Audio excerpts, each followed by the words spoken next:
Okay. Oh. Hi, everyone, and welcome to If She Knew, a podcast where we talk about mental health, vulnerability, and all real life experiences that people go through but nobody wants to talk about.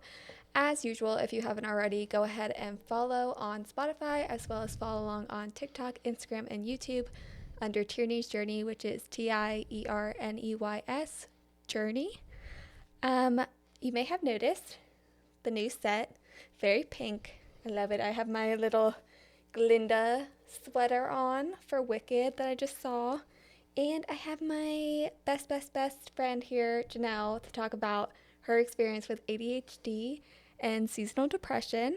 So, as always, I like to say that we are not professionals in this specific topic, but we do both have nursing degrees, and we're going to be talking about personal experiences and stuff that we've researched about the topics. So, let's get into it. So, Janelle, to start, tell us about your diagnosis. So, how old were you when you got diagnosed with ADHD, and what was the process like? So I was pretty young. I would say probably like early elementary school, about maybe second-ish grade. So I was pretty young to like notice it in myself, but like my parents were definitely like could notice that I was struggling a little bit more in school. I had a lot of issues with like emotional regulation. So they at first thought, which is kind of funny looking back on it now, they at first thought I had like anger management issues, which like I did, but that was more of like a symptom to the underlying cause. So I did like a few sessions of like anger management therapy when I was young, like probably like 3. And they just felt like it wasn't really helping, wasn't really doing anything. And then like my mom's a nurse, so she was kind of thinking, well, like at this time, ADD and ADHD were like kind of being used. They weren't quite being used synonymously as they are now. Like you could have ADD and not really fall under ADHD, but now ADHD is more just used. So I'm just going to use ADHD to describe all of it, even though up until like a couple years ago, I would mostly just say I had ADD. So my mom realized like in females, ADHD can present a little bit differently than in males. Like I didn't necessarily have like that I can't sit still in class or like the fidgeting or just staring off into space. I more, had like, I just couldn't self-soothe when I would have like a fight with my sisters or something didn't go my way when I was a kid. Instead of like a normal kid, like might get upset, they might have a breakdown and then they'll get over it. I like pretty much every single time I just had a complete temper tantrum, complete meltdown. And I just couldn't like reel myself in. I would just get myself so worked up to the point where like they couldn't even like talk to me. They just had to like almost let it write it out. And then when they would sit down with me to do my homework, I like could do like one problem and then I was just off. I couldn't do I had to do something else. Like I couldn't just sit down and do problem after problem. Like I could only do one and then I have to go and do something else. Or like I would start a lot of tasks and not finish them. So that's when they started to think they were talking to my pediatrician and just kind of like she had mentioned like maybe she's ADHD. So then she's kind of then who got me started with like my medications, and then they like felt like then there was like a huge difference. So like they tried me on meds and it like almost like I think pretty quickly, and I'm not like instantaneously, like started to start helping with my behaviors. So I think that's when they found out like that I have ADHD. So, what age were you? I guess if this was like, I guess I was probably around like 8-ish years old, maybe between like 6 to 8, like very early on in school. So pretty young. Okay. Yeah, because you can also technically get diagnosed with ADHD as an adult, because a lot of times in females especially, it's missed in childhood. Like my older sister was just recently diagnosed with ADHD at the age of 25. So that's also something to keep in mind, because like you're saying, boys tend to show more of the hyperactivity and impulsiveness, and girls are more inattentive, and it's a lot more like in your head. Like you can look like you're just sitting there quiet like a good student and like still have ADHD. And my sister, I was just talking to her on the phone, and she actually said the funniest thing that she heard. And I want to know if this like relates to you. She said like having ADHD is almost like being in Sims where someone keeps starting and canceling your tasks. So you're like running around doing a bunch of stuff, but like nothing's really getting done. Yeah, honestly, it's kind of like that. Where it's just like you have a lot going on, but you don't know what to do first, Yeah. honestly. Yeah. I was like, wow, Kaylee, that was a really good explanation. Yeah, it was a good analogy. Yeah. So I do have listed like some of the symptoms for more specifically adults because they are slightly different.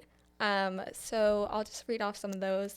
So difficulty paying attention or focusing, being easily distracted by things other people are able to ignore, daydreaming or zoning out, struggling to complete tasks, lack of attention to detail, poor listening skills, losing things and being forgetful, quickly getting bored and seeking out new experiences, impatience, mood swings, and irritability, which I roomed with Janelle in college. And as I'm reading this, losing things, Janelle every morning almost every morning would lose her AirPods. Okay, well, that's because I would listen. Another thing with my like meds is like, or with like ADHD is like I feel like I can't sleep with just nothing. Like I need a fan going on, and I started listening to podcasts as I fall asleep. So with a roommate, you like have your AirPod in so that my roommates can't hear it. So it's just more that I couldn't find them because I'd fall asleep with them in. Yeah. But now I am not like, I don't lose things very often except for my phone now. I like know where everything else is. Like my husband will forget, like he'll lose things and I'll be like, oh, it's in the third cabinet from the left, something. But it's just my phone and it's like right after I put it down, which is really weird. Yeah. So I'm always using the feature on my watch to find my phone. And then, but the thing is like I'll literally put it down somewhere and it's like I get in bed and I put it down and then I don't know where I put it. Like seconds after I put it down. And it's only my phone. It's so funny that you said really that weird. Because when I was like reading about ADHD stories and like day-to-day life, there were so many stories of people being like, I have to use the Find My Phone to find my phone all the time. I use it probably on a daily basis, like a couple times a day. But that's so funny story of actually today is I couldn't find my watch, which is how I usually find my phone. So then I had to get Jake to find my phone, but it didn't take long to find my phone. And then he had to use my phone to find my watch. Cause I'm like, cause he was like, well, where's like your phone? And like to do it, I was like, well, usually my watch tells me where my phone is, so I don't know. You're gonna have to find it. Oh so my! It's just my phone. It's literally just my phone. That's funny. Anyways, so people with ADHD are more likely to develop mental health issues like depression, anxiety, conduct disorder, substance abuse, sleep problems. How has it impacted your mental health? Like I know you're saying when you're younger you had like more like of the aggression kind of and like sleep problems and stuff like that. So I think, which I know we'll talk about more about like my seasonal depression, I think later. I think that sort of my ADHD led into some of my issues with my depression or like kind of like some of the reasons why I like, or I guess the thoughts that come in my head when I am feeling more depressed, just with, how I feel like it's sort of dampened me in a way or kind of like flattened me because I think that while I really am happy that I am medicated and that was something that my parents did very early on, it's like it's had more benefits than drawbacks, but it's definitely had its drawbacks where I just feel like making friends and like meeting people and trying to like relate to people has been harder because I don't think I'm a very funny person, especially like I feel like there's like my close friends like our like main friend group, like you guys, like when someone says like oh you're funny, I'm like I really don't think I am, and I feel like you guys are the only people that actually find me funny because I think I have a very specific humor, and if I don't like relate to somebody it's hard to like joke with somebody, and that I feel like I just like I'm in situations where people around me are like being really funny, and I just like don't know how to do that. Like I just don't know how to like relate or like make a joke and just like be like fun. And I feel like that's also like cost me like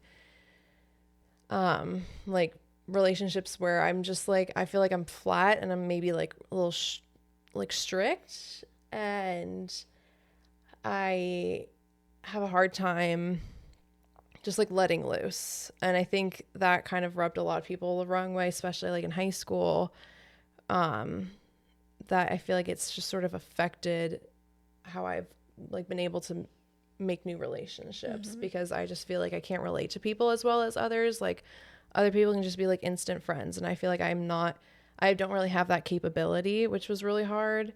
And just, yeah, that's kind of, and that struggle with friendships has like been like kind of was like the trigger for all of them becoming like getting like seasonal depression, and like kind of figuring that out, because that was what was really like weighing on me when I first started struggling with depression.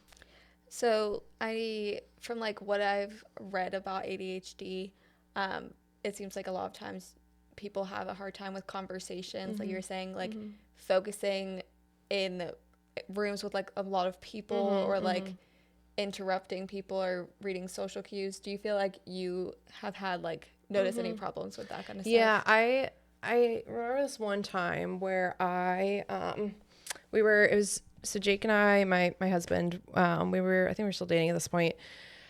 He's a very big family, and we were down in North Carolina visiting some of his family, and I was just like sitting there, and there was a bunch of like different conversations going on around me. But I wasn't really like in necessarily one of them. So it was just like, I could just hear all of the conversations, and that was very, very overstimulating for me. And then the point I had like a little bit of a breakdown, like I like went and like hid in a room because there was just so much going on. So yeah, I definitely do like get overstimulated, and like if it's like a crowded room but I'm like in a conversation, I can pretty well, like I've trained myself to just like I've really worked on my active listening to really try and like just hone in. I mean, I still do get distracted, but I don't get as overstimulated if I'm like in a conversation, because then I can just focus on that stimulus. But if it's just a bunch of conversations going on around me and I'm not in one that I can like focus on, then it's like very overwhelming. And then I do like feel like I do interrupt a bit. Like Jake tells me that a lot. Like if we're arguing and stuff, he's like, "You like, why did you just interrupt me?" I'm like, "I'm sorry, I can't help it." But then I get mad when somebody interrupts me, and then it's, yeah. So I feel like it's definitely something I've worked on a lot. Because I've had the privilege of being able to, like, I was diagnosed so early, so I've been able to work on it for a long time. Whereas like a lot of people, like, or like your sister, like she just got diagnosed at the age of 25. So like I've been able to work on things as I've grown up with ADHD, that I've gotten better at holding conversations. But I still feel like sometimes my brain moves faster than my mouth, and then I like stumble over my words, and then I like get embarrassed and I shut down. So that's a whole other thing. Yeah, you touched on like when you started taking your medication. Do you mind talking about like what kind of medication you're on? I'd love to. I'm all for medication. So I take methylphenidate, which is the like generic version of Concerta, or also is it Ritalin? I don't know. Concerta is like was the brand that I took before switching to just the generic version. It's all the same thing. It was just cheaper, especially when like insurance changes and stuff like that. So like growing up, they've like, it's changed a lot. My dosage has changed as I've grown, and like I started with like a smaller dose just with my small little elementary school body. I used to take like a dose in the morning, and then I took a small dose in the afternoon before I would do my homework. And then they started making extended release versions of it. And then I'm still on an extended release. So I take 72 milligrams now in the morning. So that can last me through the whole day. So I don't have to take like another little one in the afternoon, because like this one just like, slowly releases throughout the day. It's really great because then I feel like I'm able to get all of my work done from start to finish. Like when I'm at work, like I'm concentrated the whole time. But the downsides of it is definitely the sleep problems that I get. So methylphenidate and a lot of ADHD medications are stimulants, because they stimulate the part of our brain that like focuses on focusing and like completing tasks and attention and everything like that. So it always sounds weird to say that like somebody who's has attention deficit hyperactivity disorder, who's already hyperactive, needs a stimulant, but it works. So it keeps me awake then, and keeps me focused. But then if I take it too late in the day, I will get like no sleep that night, because it like my brain is still churning. I mean, my brain's still going from my meds even when I'm trying to sleep. So I have to take it like early enough in the day, or else like I will be up until all hours of the night. Even if I only take it like a little bit later, if I get in bed and I'm still having like the racing thoughts, like then I just like my brain just like can't calm down. So that takes a long time, which is where like podcasts have helped me fall asleep, because then it's something for my brain to turn its attention to, and it's just like one like constant stimulus of just whoever's talking and stuff. So those help, like, I don't know, me be able to like just turn my attention to something and then just fall asleep. Do you notice a difference, like, if you forget to take your medication, like, just even one day, like... Oh, yeah. I'm definitely more, like, talkative. Like, I can't keep my mouth shut. I definitely have problems with, like, impulse control. So I'm snacking a lot when I don't take my meds, because it's just, like, you just eat because you're bored. And, like, my brain is just, like, always bored without it. So I snack a lot. I eat a lot. Yeah, I'm very impulsive. Like, I can get very impulsive, and other people around me, like my family and Jacob, like can also notice sometimes. So they try not to say it, but sometimes they're like, "Have you taken your meds today? Because you're acting a little crazy." So Yeah. So are there any other like side effects besides sleep that you feel like you've been affected by, or like anything like that?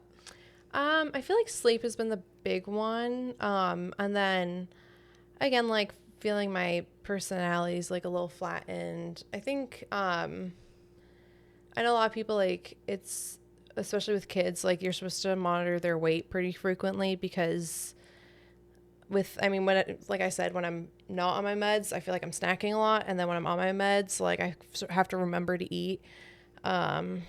So you're supposed to like monitor their weight pretty closely, just for like risks of like being, like underweight. But I feel like, I don't know. The sleep one's been like the main one for me. Yeah. I think dry mouth might be a sign. So water. The Lord of the Rings cup mug. This is Caleb's. Well, no, he said it's a Hobbit, actually. Oh, sorry. And then I gave him a bad look, and I was like, "Are you kidding me?" Okay. So, I remember, especially like in nursing school, I feel like a lot of people make comments about like ADHD medication, and they're like, "Oh, can I borrow like a pill from you or steal a pill from you to help me like study?" Mm-hmm. Do you feel like that like bothers you at all when people say that, or like? I mean, don't do drugs. I don't think it would actually really help people. I don't know. The thing that bothers me is when people like say they have ADHD just because they like can't focus on something. That's what bothers me, is when being like, "Oh, it's just my ADHD like acting up," when like they don't have like an actual diagnosis. Like, not to say that they might not have ADHD, like that, you might, but like the amount of people that say it is just like it's not just because you can't focus. Like, that's not, I think that's the biggest misconception, is like seeing someone with ADHD is they're just squirmy and they can't focus on something. Like, that's a part of it, but there's so much more like underneath the surface of what's going on. That's what bothers me. Mm-hmm. So yeah, and I feel like there's also like a lot of stigmas, like especially I was talking to my sister about it, of people saying like people with ADHD are like less intelligent or lazy, and like that's not the case at all. Yeah. So, and like my parents do say like I worked very hard in school, and I was a good student. Like, I'm not gonna lie. Like, I got pretty good grades. But I just had to work a little bit harder, and like both my sisters are super smart, and like they don't have ADHD, and they were like, top of their, within the top something of their class, like very, very smart. And like my parents have always said, like, I was like, felt like I was always falling short of them, like, but I was still doing really well in school, just like they were just doing amazing. But my parents just said, like, you've just had to like work a little bit harder, but like you still are doing great with the cards that you've been dealt, and like you should be proud of that. So I don't know. I feel like I don't know. I want to prove people wrong that like I did, without trying to like sound like I'm bragging, but like, I did like really well. I got like a 4.0 in high school, not quite in college, but college is harder. Yeah. So like still graduated with honors from college, and like did that all while still like kind of having some cards that were going against me a little bit. So Yeah, and like I was reading about other people's kind of like life experiences with it. And I think that sometimes people think like, oh, your medication helps you focus. Like it gives you like an edge with like studying, like it helps you to like hone in. yeah. But really It just brings us, it just evens the playing field. Yeah. Like it doesn't give me an advantage at all. It's just making my brain work like everyone, well, somewhat, I'm still like, I feel like I'm still at a disadvantage, but it's just helping me getting closer to people that don't have ADHD. Right. So, kind of going off of that, how do you feel like ADHD has impacted your day-to-day life, whether that's school, work, or growing up you were in Spanish immersion. So, you were doing all your classes in Spanish. Yeah. And on top of that, figuring out ADHD. So, can you kind of talk about that? I mean, I feel like once I was medicated, I was able to like get back into it, so my school like had a program where you could take basically all my classes from 1st to 5th grade were completely in Spanish. And so like that was also, because then I had to like basically learn everything twice. I had to learn English and Spanish, and like school I learned it in Spanish, and then I'd go home and my parents would have to like teach it to me in English. So I think that honestly, I don't think Spanish immersion really affected my ADHD more than just like normal schooling would have. I think it would have been probably the same thing. I mean, I don't really know. Again, I was also really young. Like this was in elementary school. So what did I know of mental illness at that point? Nobody really talked about it. So, but like now into like high school, then I think it mostly affected me with building friendships and feeling like, again, like just like the interpersonal part of it, of just not being able to relate to people, not being able to just kind of like let loose and be spontaneous and have fun, because like maybe if I was off my meds I could be better at that, but like I didn't want to be off my meds. Like I want to be on my meds where I can like do well in school and like focus on like all my extracurriculars. And like now as an adult, I think it's in a way, in one specific way, has it given me an advantage where with my job, I work in a pediatric ER, and we kind of have a running joke where like a lot of people there are actually like have ADHD, like a lot of us are on the same meds, like have been diagnosed with ADHD, because of like you need something, because we are the people that need something that's constantly going. Like growing up, when I played softball, I could not do it, like because it was just there's a play and then you stop and then play and stop. Like I could not do it. I had to play I played basketball and soccer because those are things that are constantly going, or else like because doing like one thing at a time, like I'll get distracted. Whereas in the ER, you have like everything going on at once. So then it's just like, all right, I got to figure out, okay, like this is how my brain works already. So kind of like what Keely said, like a lot is going on, and like you might have this like an order get put in, but then it gets taken away, or you have like 5 new things happen. So it's just the flow works for people with ADHD. Like it works for our brains to have like a constant thing going. You're getting the constant stimulus that you need that almost helps us focus, whereas other people would get like overwhelmed with it, and like that would get them overstimulated, whereas for us we need all the stimulus to then, but we can pick which stimulus we want to focus on each time, if that makes any sense. I don't know if that's like contradicting what I said earlier, but I feel like it does make sense, because you're kind of like, I'm constantly moving. I don't have time to like I'll sit down and chart, but I don't have a lot of time where I'm just sitting there doing nothing, and then I get bored and then I get distracted, like I don't have time to zone out. Like, so I don't, I guess, you know, like and it's not like I have to plan super far in the future. Like I can't plan super far in the future because I don't know like what patients I'm going to have in 2 hours, you know?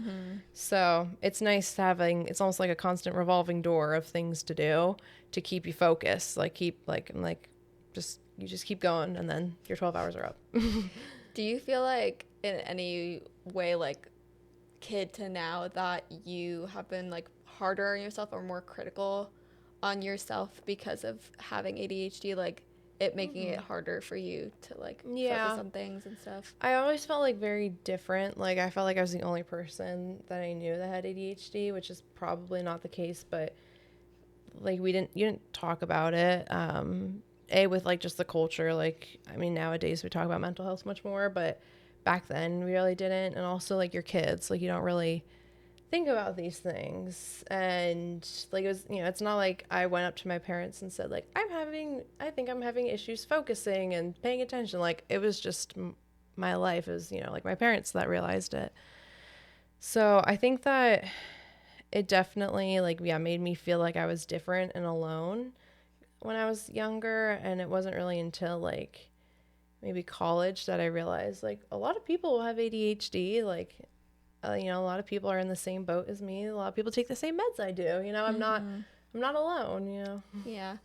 And also when I was talking to my sister, she so because she got diagnosed as an adult, she had some things where she was going to like doctors and they weren't really like taking her seriously because she was 25. So like if you feel like a lot of these symptoms, or like your friends, a lot of times the people around you will notice that stuff, you should go to like a psychiatrist that specializes in ADHD testing. Even if like you don't end up having it, if you have like a lot of the symptoms, it doesn't hurt to like check. Because I know like that's like a thing. Sometimes doctors can be like, well, I feel like everybody's doing that now, so like, you know, but like you might actually have it, so like Yeah. it's not a bad thing to get checked. Definitely. What would you want your younger self to know about having ADHD? I think that again, just that you're not alone and that there's probably more people around you that are going through the same exact thing you are. It doesn't mean you're like dumb. It doesn't mean that there's anything wrong with you. It's just something that you're just gonna like you'll figure it out and you'll be able to manage it like and yeah, it's not you're not different in a bad way. Yeah. You're not alone. So on that note, we're going to kind of switch into seasonal depression, which kind of correlates with ADHD in some ways. So if you could go into when did you start to first experience symptoms of seasonal depression or start to notice like changes around the seasons? I think it would be around like junior year of high school. Was probably like I probably had seasons of depression before that, but that was probably like the first time like the worst or the first time that I had like a really bad season. So it was yeah, probably around that time where I just felt really lonely, felt like I just didn't have any friends and like I had maybe a handful of friends, but like I felt like maybe very, very few of them actually like cared about me the way I cared about them. Like it was like a one-way relationship. And I only really had like one or two where I felt like I could really lean on them. And those like even came like, I felt like I could lean on them. And it wasn't really until like later in high school that came around too. So like, you know, before that, I just felt like I just was very, very alone and like nobody really wanted to be my friend, which I guess, you know, was like the interpersonal thing that I like struggled with ADHD is that I just felt like I couldn't be fun and nobody really wanted to be around me. Like I didn't think that anybody like in my like anyone outside of my family actually like wanted to spend time with me. Yeah, so like specifically then, so I know loneliness was a big one. Were there any other like symptoms specifically related to like depression that you noticed, Mm-hmm. and like when generally in like the seasons did they start to come on, start to Mm-hmm. end? Yeah. I noticed like I just didn't really seem have like the same passion for things that I liked. Like I really love music and I really loved band. But I just felt like when I would go to those things, I would just think of like I was thriving in one area of like being in band and like I was like a leader in the band and like doing like really well. So like in one part, like I was achieving like a lot of my goals in band, but yeah, I still felt so sad that like and so alone that I felt almost that like I've worked so hard for this and yet it's still like not enough, which like I realize now is not has anything to do with band or my friends. It's just like I really need to lean into God in that point, and that I wasn't like it has nothing to do with any person. It was that I was trying to find satisfaction in those areas and like I wasn't getting it back. Um and then like definitely just more tired and just like I would sleep into like the very last minute, which is why I'm very good at getting ready in 20 minutes because I would just like I just wouldn't get out of bed. I did not want to get out of bed. I wouldn't want to do things and like I just like didn't just really want like I just like couldn't think of anything that would actually like want to do to get me out of bed except for like pet my dog. So Yeah, I Janelle is one of the fastest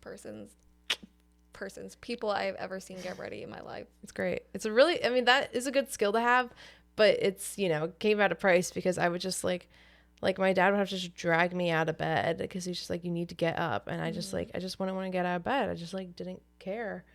And like, I feel like then I just like, I would get in my head a lot and kind of tell myself lies and just tell myself that I wasn't good enough or pretty enough. And then in terms of like the seasons, just like really around like, you know, like October, November up until like February-ish, I guess is like the worst of the times. And it's still pretty true to this day. Now I feel like I don't really know if it's as seasonal now. It's more just kind of in and out, just depending on like where my life is at. It's definitely like harder in like the winter just with the cold air and it gets dark earlier and stuff like that. I usually pick up a little bit right around Christmas because I love Christmas, and then after Christmas it dips back down because then it's like Christmas is over. I'm so sad. um so yeah, especially like at the beginning, like or I would say late fall, and then like late winter. Because, yeah, there's the beginning of winter with Christmas that I get happy again. So. Yeah, I actually just found out today that there's like kind of two types of seasonal depression. There's fall onset, which is kind of like what you're saying, like October, November to like the end of winter. And then there's actually also a spring onset where it starts like beginning of spring and goes through summer. It's a lot less common, but I did not know that that was a thing. That's interesting. Yeah, very interesting. I wonder why. Yeah, I don't know, but I gotta look more into that. If anyone listening has that, yeah, hit us up if you want. No pressure. Yeah, comment down below. Comment down below your experiences because that's interesting. Yeah, and also that women are more likely to experience seasonal depression than men, which is interesting. So, because what I was reading, there's not like a direct like known cause besides like, oh, you know, shorter days, less light. Yeah. So I thought that was interesting. It sounds like a lot of mental health things. They say we're not sure what causes it, which is really fun because then you're like, well, why can't you tell me why my brain doesn't want to brain, you know? Yes. And just to like mention a few symptoms for clarity about seasonal depression, there's excessive tiredness, decreased sex drive, decreased ability to focus, trouble thinking clearly, increased appetite, weight gain, and headaches. So those are just a few examples of some of the symptoms you can experience. What makes your symptoms better or worse? I mean, besides the seasons, I think just the people I'm around. I think of like this analogy that I heard one time, like back probably like summer camp when I was a child, but it's like we all have like our little cup full of love. And I think in high school, I would throw my cup out at people and then get nothing back. So then I just had an empty cup. Whereas what we should really be doing, you know, in like a good relationship is like you throw your cup out and they throw back. You know, you are exchanging your love in between, you know. And I think that what has really helped my depression was going from like feeling like I just like didn't really have any friends and like feeling lonely, and I was just like pouring myself into other people.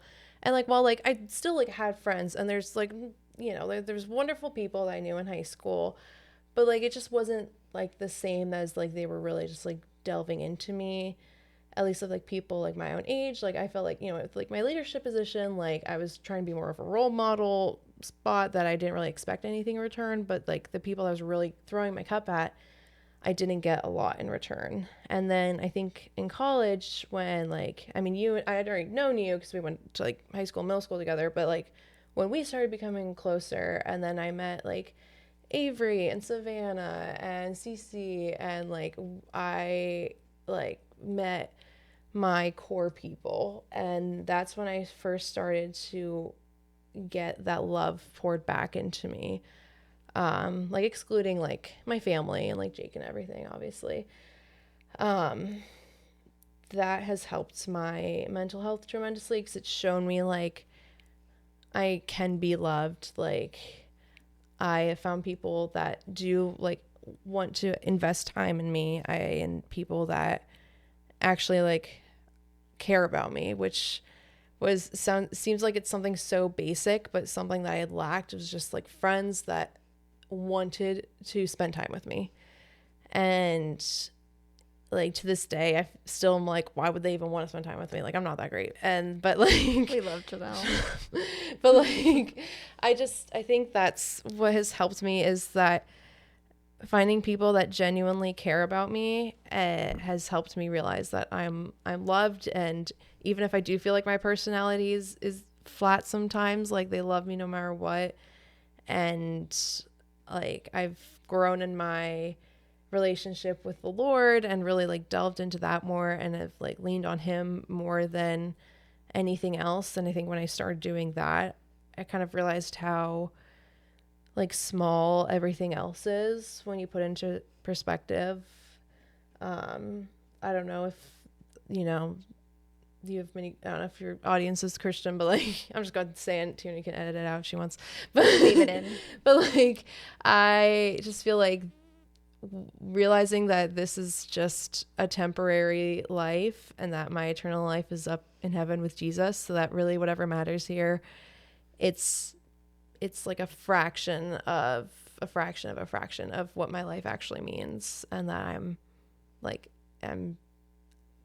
this is only temporary. Mm-hmm. So I think realizing that my, you know, like while I want to have a good life while I'm here, in the grand scheme of things, it's all about him, you know, it's all about God. And that as long as I delve who I am into him and lean on him and find my identity in him, versus what friends I have, my, like, you know, what my mental health is, what I think other people think about me, and like what I'm involved in, like as long as I don't find my identity in those earthly things and just focus on him, that has helped me tremendously. Mm-hmm.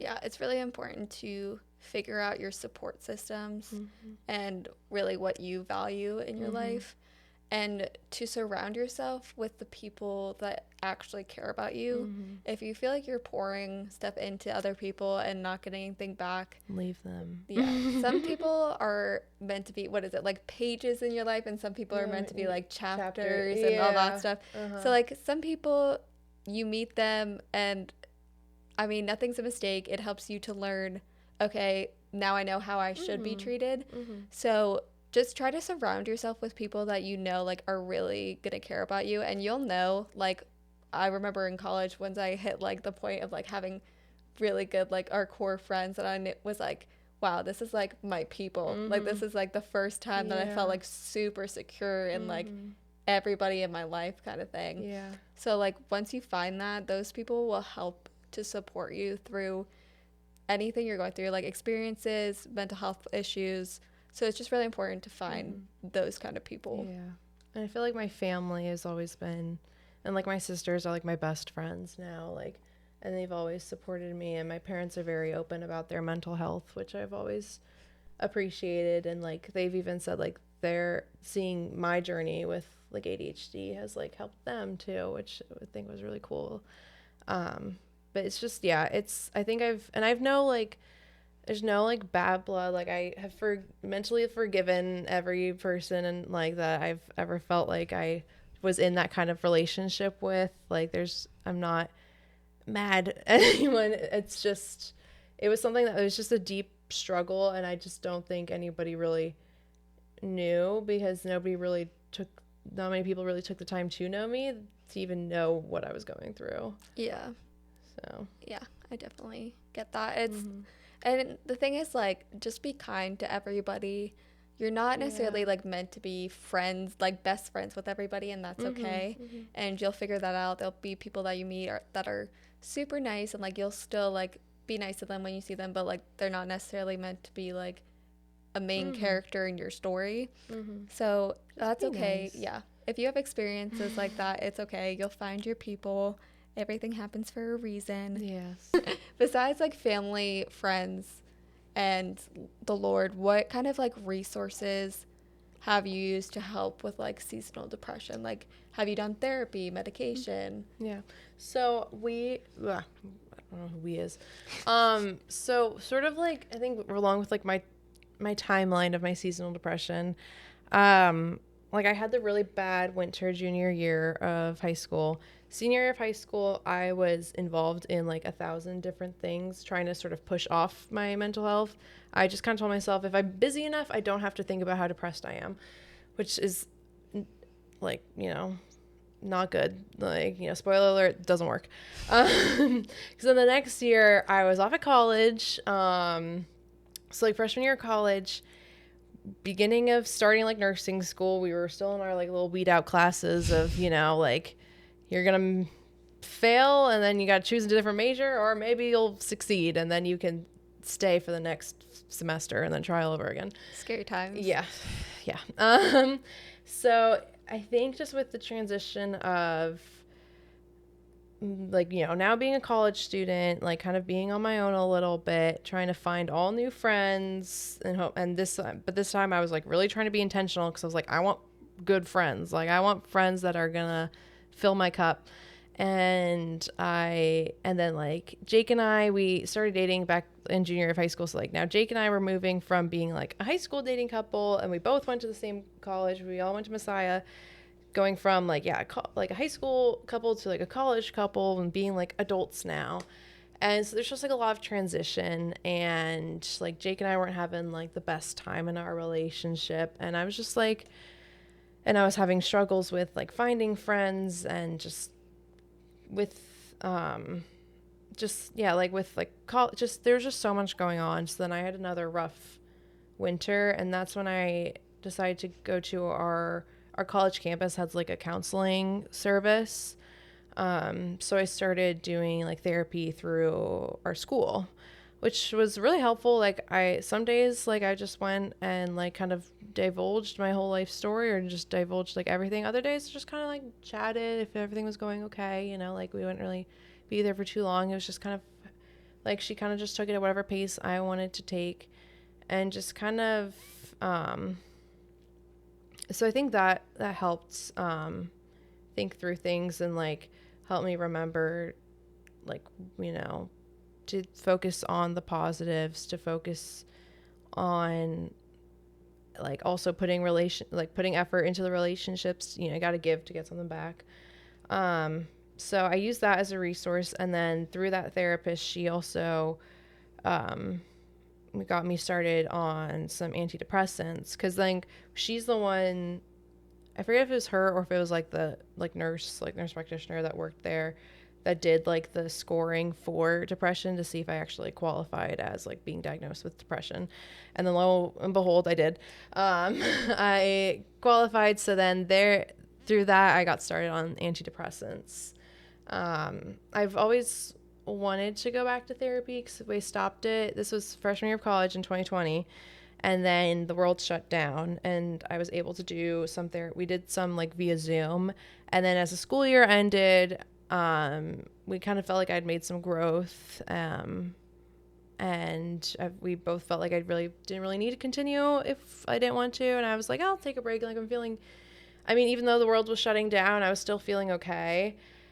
And like, I felt like my meds were helping. I've always wanted to go back to therapy. I just haven't made that leap yet, and I really should. So pray for me, I'll do that. But so now it's mostly been like, medications that have been my like main resource for right now. Do you mind saying like what med? Yes. Okay. So I started on fluoxetine, which is the generic of Prozac. I think I was on 20 milligrams of that. So that one's an SSRI, or a selective serotonin reuptake inhibitor. Big words. I got a degree, guys. So that one helped. I just felt like I was having lots of side effects with that, like dry mouth. I did notice that I just like didn't want to really like be touched by Jake. Like I would be like, I just want to cuddle. I don't want to like kiss you or anything. Like I don't feel like making out with you right now. Which like I just felt like I should want to do more. And then especially like, you know, I was on that for a few years, and then as Jake and I were preparing for marriage, like I was just like, I just don't want to have this issue as we get married. So I switched to a different SSRI. So I'm now on escitalopram, aka Lexapro. That one I think I'm on 10 milligrams. And I think that one's helped a little bit. And I haven't seen like a insane change. Like it's still like, you know, I might be able to change at some point, but like I'm comfortable with it right now that I'm feeling okay. Like I feel like it's helping with my depression so that like I'm able to just kind of deal with the side effects.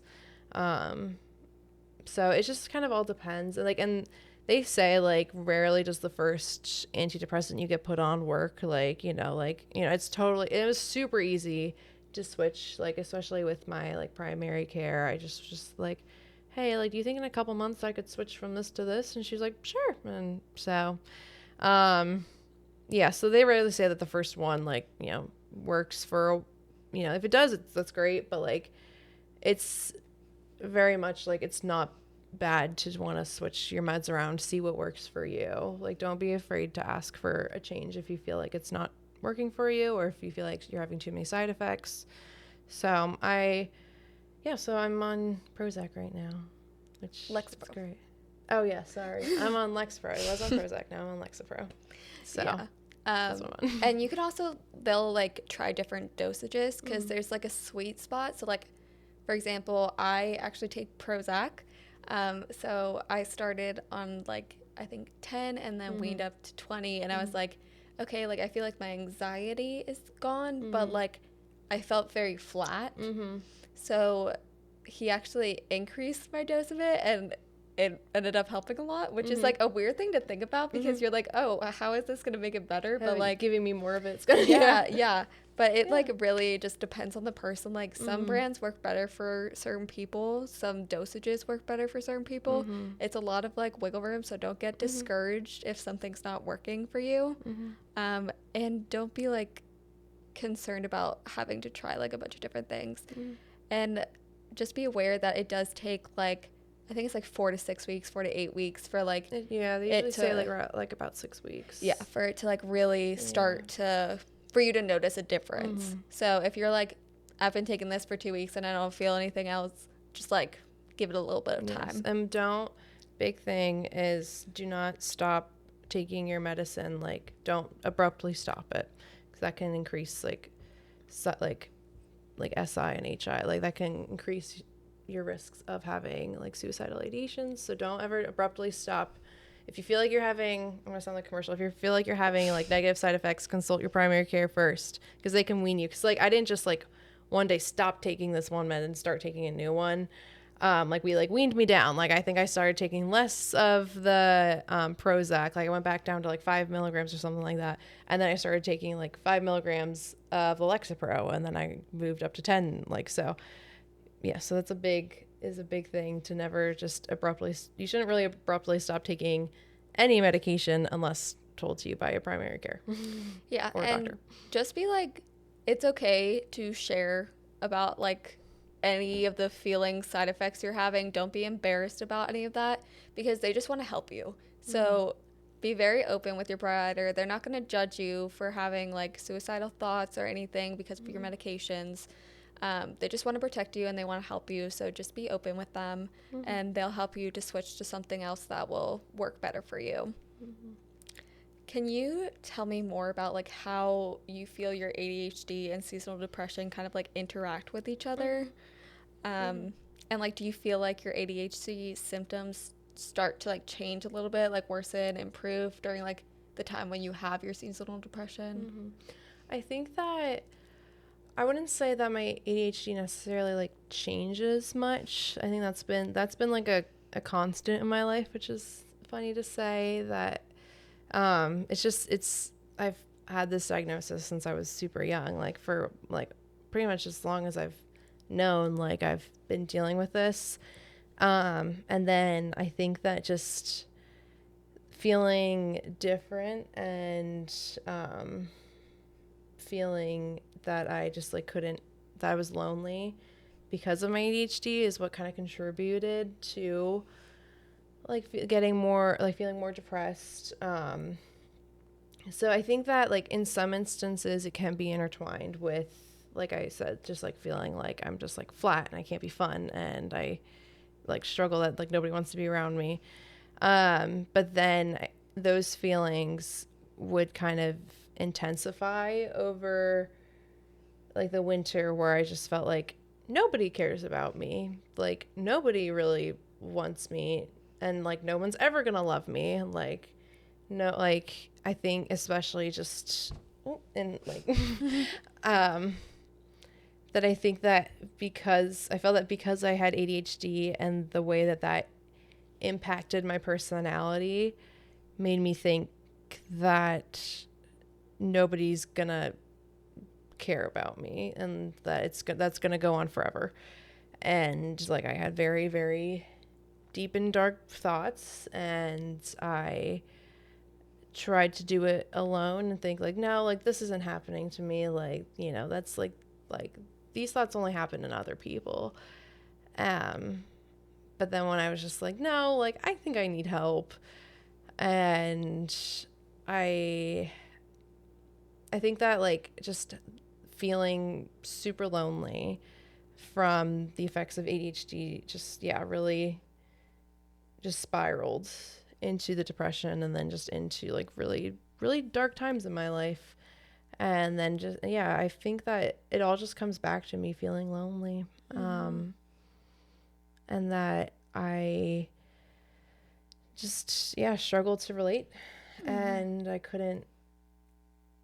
just like I just felt like a part of me was missing, that everybody else had this thing about them that made them able, like they had this like superpower. They can all have like, they can all be so fun and like look at them all hanging out with each other and being so funny, and I'm just, and they're just laughing it up, and I'm just like sitting here in the corner just being like, I don't know what to do. Like I just genuinely, like I don't know how to be like that and how to make people like me. And like I thought like there was something I could do or something I could say or some way I can act to make people like me, and it felt like I tried everything and it just didn't work. And I was just like, well, I just don't know what to do. And it's not really until I realized like this is who I am. Like this is like having this is just who I am. Like I shouldn't have to be anybody else, and that it wasn't anything that I was, like, I mean, part of it, it's not like I was never met, said things I shouldn't have said, or maybe could have been nicer to people. Like that's, not saying that at all, but like, it's not, I shouldn't have been trying to be somebody I was not. I shouldn't have tried to be somebody whose brain is all perfectly put together and I can, I have no issues. Like, I'm just trying to put on a smiling face, and nothing bothers me. I'm A-okay every day. I want everyone to think that I am great, I am happy, and maybe then they'll like me. Mm-hmm. And that's just not true. Like, and if that were to be the case, those would have been like the fakest friends in the whole world. So, yeah, I think that it's just, I was such a lonely person, and sometimes I still feel lonely, and then I just remind myself, like, no, like, this is not, 5-6 years ago. Like, you have people, and they accept you for who you are with your depression and with your ADHD. They accept your craziness sometimes when I do forget to take my meds. Like, they accept me, and like, if I do interrupt them, they'll call me out on it, but like, they're not mad at me. And when I am feeling depressed, like, they're there to support me. And I think that that's what has gotten me through. Yeah, and obviously, like, it's easier for you to know now, like, that stuff than when you were a kid. Yeah.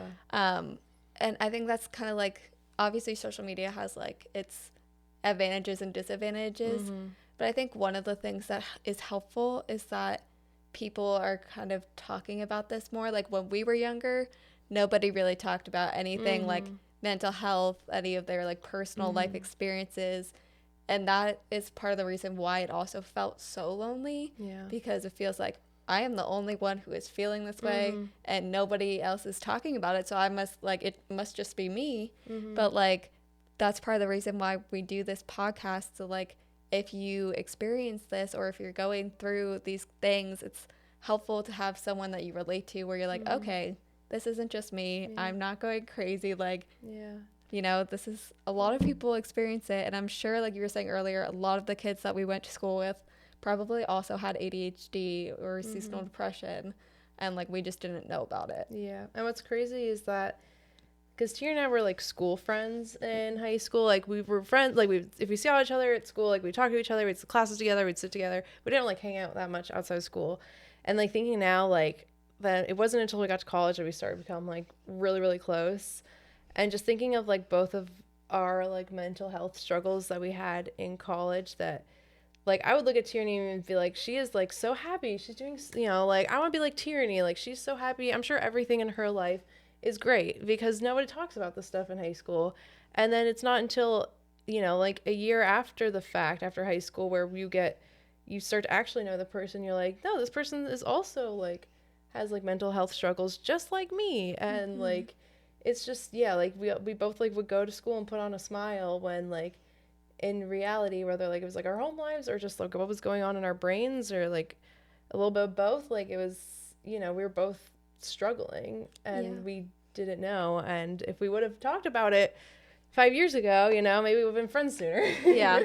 And that's like the thing, is like, that's why it's so important to just like be kind to everybody. Like, yeah, you might have an off day every now and then, but just like try your best, because like, you really have no idea what's going on in people's personal lives, and people do a really good job of hiding it.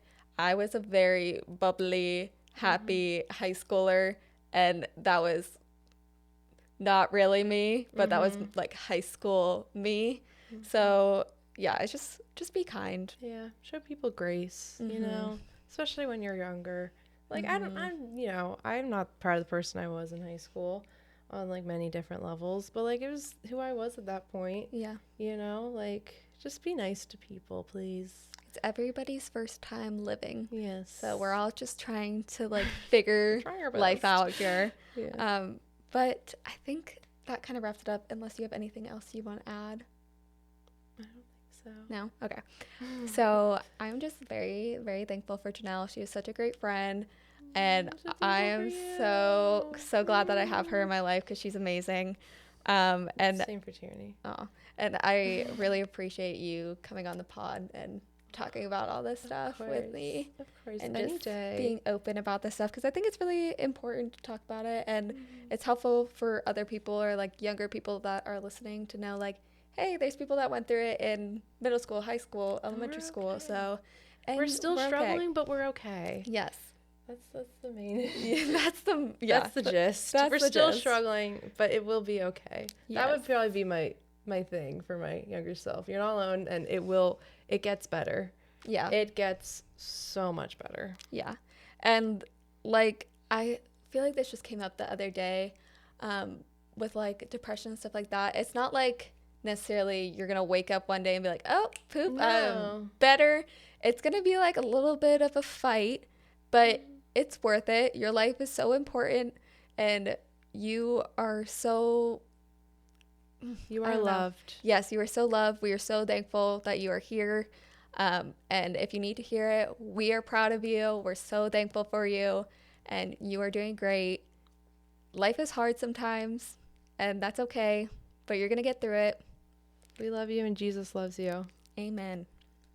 So go ahead and rate the pod 5 stars. If you don't know how to do that, that's like on the main profile page. You hit the like 3 dots and then rate your show. 3 dots, 5 stars. 5 stars. 5 stars. 5 what? I don't know what I'm saying. 5 stars. Okay.